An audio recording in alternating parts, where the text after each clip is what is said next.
சமையல். இன்னைக்கு நம்ம உடம்புக்கு சத்து சேர்க்கக்கூடிய சுவையான, குழந்தைகள் விரும்பி சாப்பிடக்கூடிய, பெரியவங்களும் அந்த காலத்தில் இது எடுத்துக்கிட்டனால அவங்க இன்னும் வலுவாக இருக்கிறாங்க.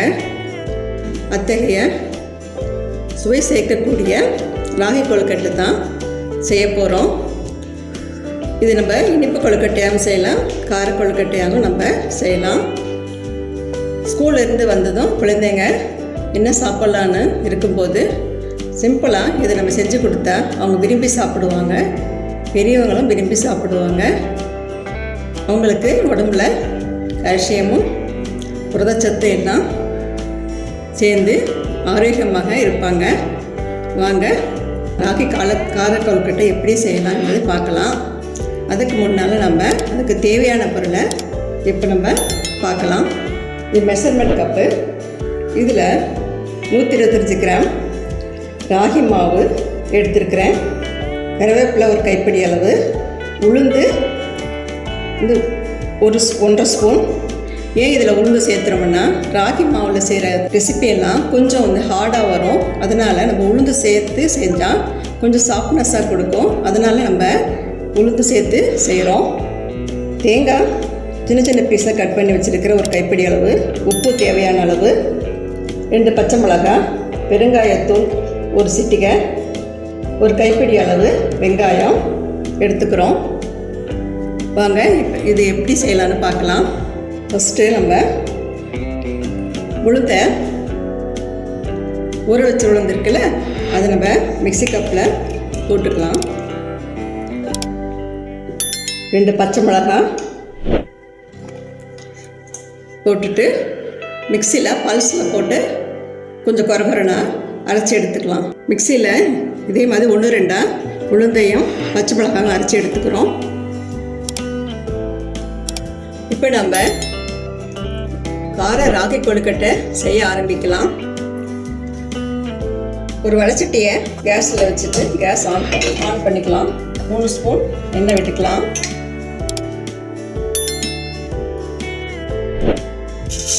ஒரு ஸ்பூன் கடுகு உளுத்தம் பருப்பு போட்டுக்கலாம். பொரியட்டும். கடுகு உளுத்தம் பருப்பு பொரிஞ்சிட்டு கூட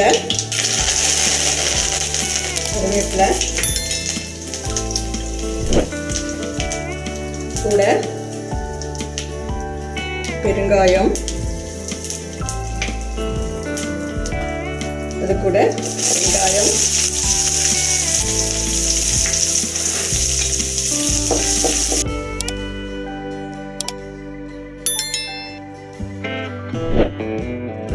இந்த மெஷர்மெண்ட் கப்பில் தான் 125 கிராம் தண்ணி கலந்து ஊற்றுக்கணும். இதில் மாவு எடுத்துருக்கிறேன். இதே கப் அளவில் தண்ணி நம்ம அளந்து ஊற்றிக்கணும்.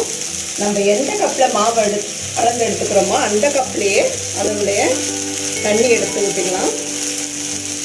உப்பு சேர்த்திக்கலாம்.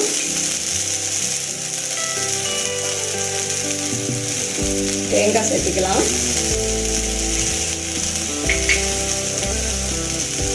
நம்ம அரைச்சி வச்சிருக்கிறோம்ல உளுந்து பச்சை மிளகாய், அதையும் சேர்த்திக்கலாம்.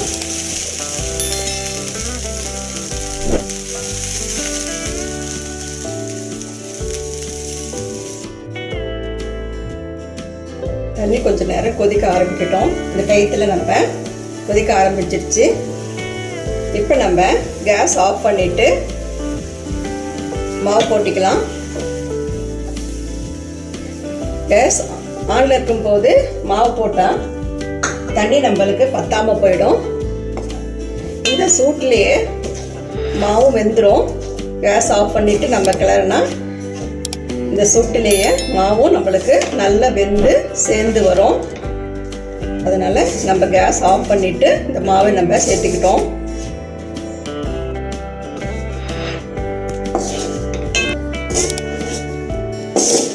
பாருங்க, உளுந்து பச்சை மிளகாய் வெங்காயம் கருவேப்பிலை மாவு எல்லாம் நம்ம கலந்து சேர்ந்து வந்துருச்சு. இந்த தண்ணியோட நல்லா சேர்ந்து வந்துருச்சு. இப்போ கொஞ்சம் சூடான அப்புறம் கொழுக்கட்டை வச்சுக்கணும். அதனால் நம்ம ஒரு தட்டத்தில் இது போட்டுக்கலாம். நம்ம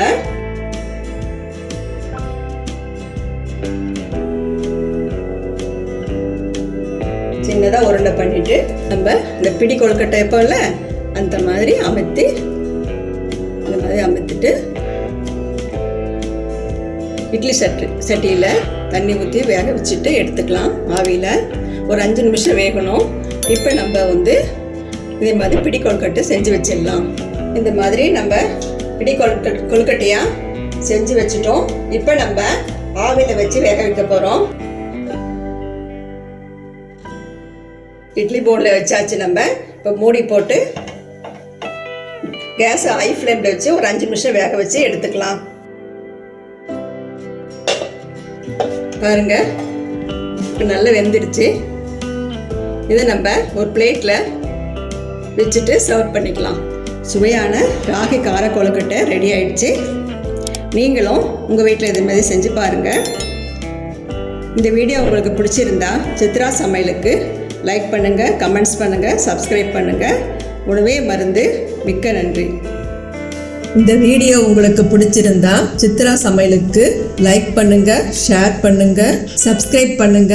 உங்களுடைய கருத்துக்களை கமெண்ட் செக்ஷன்ல பதிவு பண்ணுங்க. உணவே மருந்து.